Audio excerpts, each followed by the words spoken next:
Good evening and thank you for joining us. New alarming information has been released on the number of high schoolers using tobacco products. It has jumped close to 40% in 1 year. The reason for the spike? Vaping. That's right, and as the N4T Tucson investigators have learned, Arizona state lawmakers may actually have made the problem worse because of a bill passed more than 5 years ago. That's tonight's investigators report. Never tried it.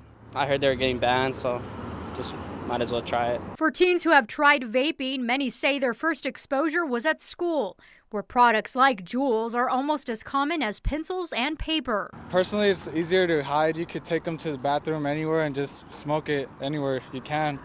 People get addicted to the flavors mostly, like any type of flavor, strawberry, banana. In fact, vaping has become so common on campus, school administrators are now scrambling to deal with it. We categorize vaping and having vaping materials or actively vaping. It's a substance abuse issue. We see a lot of it in the high schools. Not so prevalent in middle. If we do see some middle school activity, it's about 8th grade. But it is a pretty serious and significant issue that we see definitely 9 through 12. Within the Tucson Unified School District, students have been put on notice. Getting caught with vaping materials can have serious consequences. First-time offenders do face an off-campus suspension, and then we do put them in a substance abuse diversion workshop with social workers. Teen vaping rates are at epidemic levels. Arizona State Senator Heather Carter has introduced a measure that would classify vaping products as tobacco. She tells the N4 Tucson investigators her bill would undo legislation passed back in 2013, which classified vaping products as a separate category.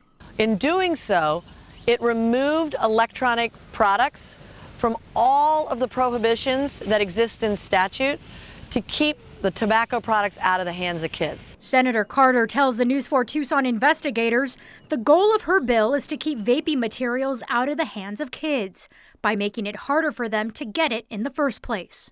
This is the first bill in a long series of work that we need to do to try and fix what we see happening across our state, and hopefully other states will look to Arizona as a model for what to do. But experts agree the best way to keep kids from picking up the habit is to be proactive as a parent. Get in there, check your kid's backpack, talk to your kids about school, see what your kids have laying around there. Because oftentimes I think as parents we can get so busy that we forget to pay attention to the smaller details. And the advice from teens who have vaped in the past, you're never too old or young to stop. It's nasty, real nasty. So yeah, that's why I quit.